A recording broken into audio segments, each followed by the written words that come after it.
নমস্কার। আর একটা আন্তর্জাতিক খবর, একটু আন্তর্জাতিক ব্যাপার স্যাপার। আসলে আমরা সকলেই জানি অলরেডি যে ভেনেজুয়েলার প্রেসিডেন্ট নিকোলাস মাদুরোকে তুলে নিয়ে গেছেন মার্কিন বাহিনী, অর্থাৎ ডোনাল্ড ট্রাম্পের বাহিনী। নিশ্চয়ই ভাবছেন তো, হ্যাঁ, বিষয়টা চিন্তিত এবং আন্তর্জাতিক মহলে বেশ চর্চিত একটা বিষয়। এর গভীরে রয়েছে একটা প্রশ্ন, সেটা হচ্ছে তেলের সমস্যা রয়েছে। আসলে আমেরিকা চাইছে ভেনেজুয়েলার তেলকে নিজেদের হাতে করতে। এই তেল নিয়ে সারা বিশ্বে তৃতীয় বিশ্বযুদ্ধ লাগার ওয়ার্নিং বেল শুরু হয়ে গেছে। এর সাথে ভারত ঠিক কীভাবে জড়িয়ে রয়েছে সেই গল্পটাই বলি চলুন একবার। সালটা 2022, যখন রাশিয়া ইউক্রেন যুদ্ধ হচ্ছে, সে সময় আমেরিকা রাশিয়াকে নিষেধাজ্ঞা করে দেয়। রাশিয়ার সঙ্গে ওরকম সম্পর্ক রাখা যাবে না বলে জারি করেন ফতোয়া।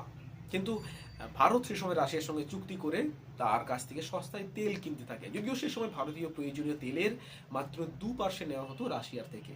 2026 সালে সেই তেলের শতাংশ বেড়েছে, প্রায় 35% তেল নেওয়া হয় রাশিয়া থেকে, মানে 17 গুণ তেল নেওয়ার বৃদ্ধি হয়েছে।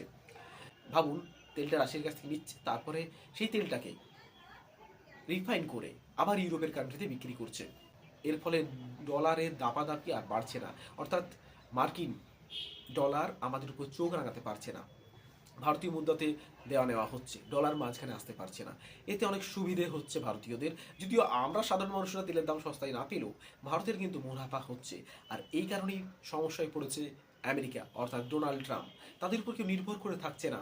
আর এটাই কি নয় দ্বিতীয় বিশ্বযুদ্ধের জন্য যথেষ্ট একটা কারণ? ভাবুন তো, রাশিয়া, চীন এবং ভারত, এই শক্তিগুলো, এই আত্মনির্ভর শক্তিগুলো যদি জোট বাঁধে, তাহলে আমেরিকার মাথায় চিন্তার ভাঁজ পড়বে আর তৃতীয় বিশ্বযুদ্ধের দুমদুমি বাজতে শুরু করবে। দেখা যাক, আমরা সেই লক্ষ্যে রয়েছি। ভারত তো মাথা নোয়াবে না, ভারত নিজের জায়গায় ঠিকঠাক রয়েছে। জয় হিন্দ, বন্দে মাতরম।